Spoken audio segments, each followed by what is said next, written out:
Welcome to doctor மைத்லிஸ் music therapy channel. இன்றைய பதிவிலையும் classroom behaviour, discipline, appropriateness என்ற தலைப்பில் சில செய்திகளை நம்ம பகிர்ந்துக்கலாம். சென்ற பதிவில் பார்த்தோம் inappropriateness, disruptive behaviour, socially disruptive, personal disruption, அதுக்கப்புறம் இம்பல்சிவ் பிஹேவியர். இதெல்லாம் நெகட்டிவ் பிஹேவியர். இதெல்லாம் எஸ்யூ பண்ணணும். ஒரு வகுப்பறையில் இதெல்லாம் காட்டக்கூடாது. ஒரு இம்பல்சிவாக இருக்குதுன்னு என்ன அர்த்தம்? படப்படப்பாக ஒரு சில வேலையை செய்துட்டு ஒரு அவசரம், இதுலேயும் ஒரு நிதானம் இல்லை. அவசரமாக செய்யிருந்தா கூட சரியாக செய்தால் அது ஏற்றுக்குவாங்க. அவசரமாக செய்துட்டு பதட்டப்பட்டு ஒரு நிதானமே இல்லாமல் பேனாவை கீழே எடுக்கிறது, பென்சிலை கீழே போட்டுவிடுறது, போட்டோடனே ஷார்ப்னஸ் உடஞ்சி போயிடும். அதுக்கப்புறம் புத்தகத்தை எடுக்கும்போதே ஒரு கிளம்ஸியாக எடுக்கிறது அப்படின்னு சொன்னால் இது எல்லாமே அந்த இம்பல்சிவ்னஸ் அப்படின்ற அந்த பிஹேவியரை வகுப்பறையில் வெளிக்காட்டுறதா ஆகும். சில பசங்க வகுப்பறையில் சில சமயத்தில் என்ன பண்ணுவாங்க, ஒரு தொட்டியில் அழகாக பூ, இல்லாட்டி போனால் ஒரு பாட்டில் ஏதான ஒரு மணி பிளான்ட்டு அப்படி எதான வச்சுருப்பாங்கன்னு சொன்னால் காரணமே இல்லாமல் வேகமாக ஓடி போய் அதை கீழே விழுந்து அதை உடச்சிடுவாங்க. ஸோ உடச்சிட்டா சாரி சொல்லுவாங்க, எடுத்து வைக்க முடியாது. அந்த அட்டெண்டர் அதை எடுத்து வைக்கிறதுக்குள்ளே மறுபடியும் அதை மிதித்து நிறைய மண்ணெல்லாம் ஆகும். அதுபோல் when we are doing wrong அப்படின்னா அப்போ அங்கே பொறுமையாக இருக்கணும். இம்பல்சிவ்னஸ் இருக்கிறத காட்டிலும் பொறுமையாக இருக்கணும், நிதானமாக வேலை செய்யணும், சீக்வன்ஸ் மாறாமல் இருக்கணும். அப்படின்னா அதெல்லாம் பிள்ளைங்களுக்கு சொல்லிக் கொடுக்கணும். முதல் விஷயம். ரெண்டாவது, அப்ரோப்ரியேட் பிஹேவியர் அப்படின்னு ஒன்று இருக்குது. ஆனால் வகுப்பறை ரொம்ப என்ன பண்ணுறான், இன்அப்ரோப்ரியேட்டாக நடந்துக்கிறது தான் ஒரு வழக்கமாக இருக்கும் பசங்களுக்கு.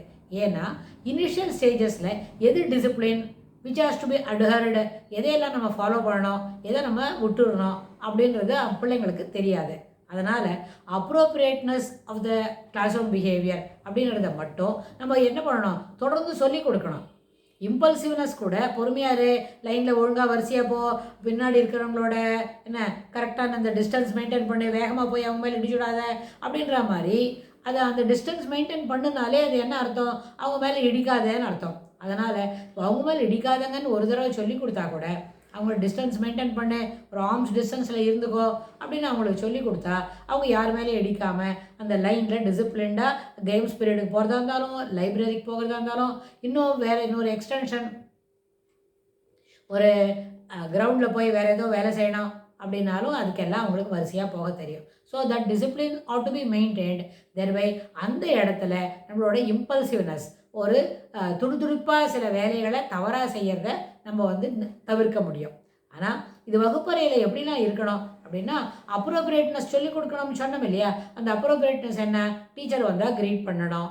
அப்புறம் பக்கத்தில் இருக்கிற பசங்கள்கிட்ட எதான ஓடுமானா எனக்கு அந்த பென்சில் தருவியா, நான் அந்த இது எடுத்துக்கிட்டா can I have the eraser எடுத்துக்க முடியுமா, இந்த ஸ்கொயர்ஸ் எடுக்கலாமா அப்படின்னு நம்ம கேட்டு தான் எடுக்கணும், கேட்காமே எடுக்கக்கூடாது. அப்புறம் அதே மாதிரி லஞ்ச் பாக்ஸ்லேயோ டிவி டைம்லேயோ எதுவும் ஷேர் பண்ணிக்கிறோன்னா நம்ம கேட்கட்டா எனக்கு கொஞ்சம் தருவியா அப்படின்னு கேட்டு வாங்கணும். இல்லாட்டா அவங்களே கொடுத்தா நம்ம அதை வாங்கிக்கணும். அதாவது கிளாஸ் ரூம் பிஹேவியரில் அப்ரோப்ரியேட்னஸ் அதுன்னு சொன்னால் அந்த சரி இதெல்லாம் பிஹேவியரில் வரும், அந்த கிளாஸ் ரூம் பிஹேவியரில் கூட தெரிஞ்சுக்கலாமே, இதே அப்ரோப்ரியேட்னஸ்ன்னு சொல்கிற அப்படின்னு சொன்னால் இது வந்ததுன்னா ஆட்டோமேட்டிக்காக பாக்கி உள்ளது இதனோட கண்டினியூஷனாக சில பிஹேவியர்லாம் வரும். டீச்சர் என்ன புக்கு எடுக்க சொல்கிறாங்களோ அந்த புக்கை எடுத்துக்கலாம், நம்ம அந்த புத்தகத்தை எடுத்து படிக்கணும். அப்புறம் புத்தகத்தை எடுக்கிறதுக்கு முன்னாடி இங்கே திருப்புறது, அங்கே திருப்புறது, பேக்கில் ஒட்டுன்னு போடுறது, அது மாதிரி இல்லாமல் எல்லாத்தையும் பொறுமையாக அந்த வேலையை செய்யறதுக்கு நம்ம சொல்லி கொடுக்கலாம். இது சொல்லி கொடுத்தாதான் வரும். அப்படின்னா எந்த பழக்கமே பிள்ளைங்கன்னு சொன்னால் ஒரு 10 வயசு 10+ இருக்கிறாங்க, இல்லை 10 வயசு வரப்போகிறது அப்படின்னா அந்த 10 வயசில் எல்லா விஷயங்களும் சொல்லி கொடுத்துடணும். முதல்ல எப்படி தலைவாரிக்கணும், எப்படி சாமான் எடுத்துக்கணும், ட்ரெஸ் எப்படி போட்டுக்கணும், அப்புறம் ஷூ சாக்ஸ்லாம் எப்படி போட்டுக்கணும், அது எல்லாமே ஒரு தடவை நன்னா ஒரு 2 to 3 இயர்ஸ்க்குள்ளே எல்லாத்தையும் நல்லபடியாக சொல்லி கொடுத்தா அதுவே அந்த குழந்தை என்ன பண்ணணும், தொடர்ந்து அது செய்யறதுக்கு வரும். சில நேரத்தில் தெர் இஸ் அன் எமர்ஜென்சி, இல்லாட்டி போனால் ரொம்ப அவசரமாக போனோம், குழந்தை கொஞ்சம் லேட்டாக எழுந்திருக்குன்னு சொன்னால் அந்த நாளில் நம்ம குழந்தைகளுக்கு என்ன பண்ணலாம், வீட்டிலேருந்து கிளம்பும்போது சப்போர்ட் பண்ணி அனுப்பலாம். இட் இஸ் நாட் அது ஒரு பெரிய இஷ்யூவோ, அது ஒரு மிஸ்டேக்கோ, இட் இஸ் அன் அஃபென்ஸோ, அதெல்லாம் ஒன்றும் கிடையாது. தெர் ஆர் டேஸ் நமக்கு கூட தான் நிறைய நாளைக்கு நம்ம செய்கிறோம். அதெல்லாம் நிச்சயமாக நம்ம என்ன பண்ண மாட்டோம், அந்த நேரத்தில் செஞ்சுக்க முடியல, அப்போ சம்படி சப்போர்ட்டிங் அஸ் அப்படின்னு நமக்கு தெரியும் இல்லையா. நம்ம வயசு நம்மளுக்கு யாரோ சப்போர்ட் பண்ணுறாங்கன்னா நம்மளை காட்டில் நம்ம குழந்தைக்கு இப்போ 10 வயசு கூட ஆகலை, அப்போ சப்போர்ட் வந்து it is inevitable. You are suppose to support your daughter or suppose your son அப்படின்றத புரிஞ்சுக்கணும்ல. அந்த நேரத்தில் you should not raise any negative words. அப்போ அது இல்லாமல் ஒரு அளவுக்கு மீறி பேசுறதையும் நம்ம நிறுத்தணும். ஏன்னா என்ன சொல்லணுமோ அதை மட்டும் சொல்லிட்டா அந்த குழந்தை அது ரெடி ஆகிடும். அது ரெடி ஆகலைன்னு நம்ம பெரியவங்க டென்ஷன் ஆகிறான்னு சொல்லி குழந்தைக்கு ஹார்ஷ் வேர்ட் சொல்கிறது வந்து ரொம்ப தவறு. அப்போ என்ன ஆச்சு, அந்த அஃபென்ஸ் வந்து அம்மா தான் பண்ணுறாங்க. அந்த அஃபென்ஸ் வந்து யார் அந்த குழந்தைய தயார் பண்ணுறாங்களோ அவங்க தான் பண்ணுறாங்க.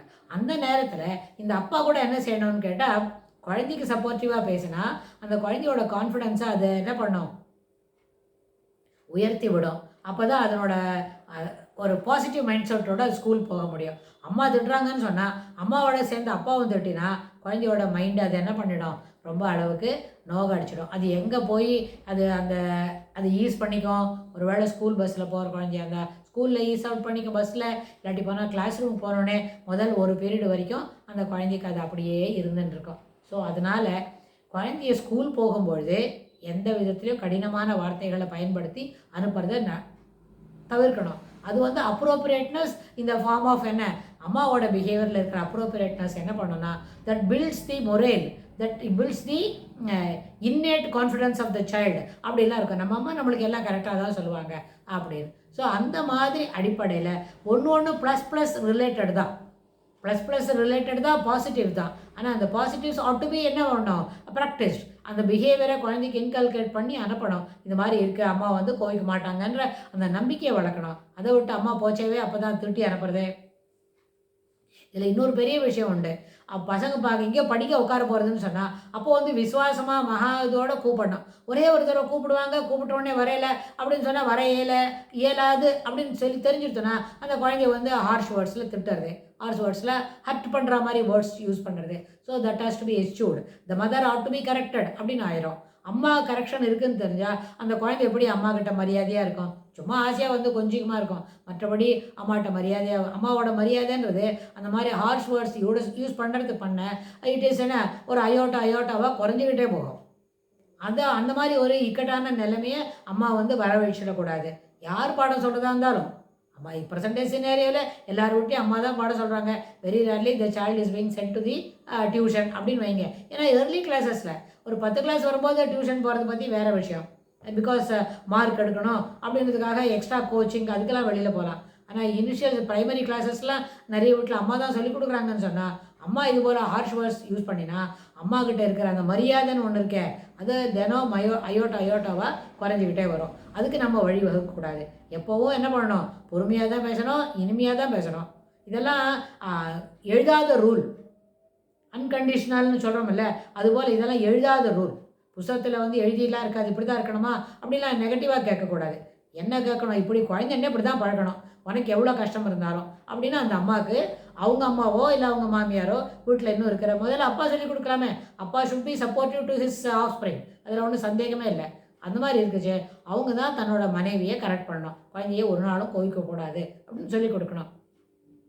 இது சொல்லி கொடுத்தாலே அந்த குழந்தையோட சின்ன பசங்களோட முறையில் பூஸ்ட் பண்ணலாம். அதனால் அது இன்னேட் கான்ஃபிடன்ஸ் எனக்கு மனசுக்குள்ளே இருக்கிற அந்த தன்னம்பிக்கை அது வந்து நல்லபடியாக வளர்ந்து மேலும் மேலும் முழுரும். அதனால் apt behaviour ought to be developed at home, apt behaviour ought to be expressed at the classroom அப்படின்றது அந்த கான்செப்டை நம்ம மனசில் வாங்கிக்கணும். இதுக்கு தொடர்புடைய செய்திகளை வரப்போகிற பகுதிகளில் பார்க்கலாம்.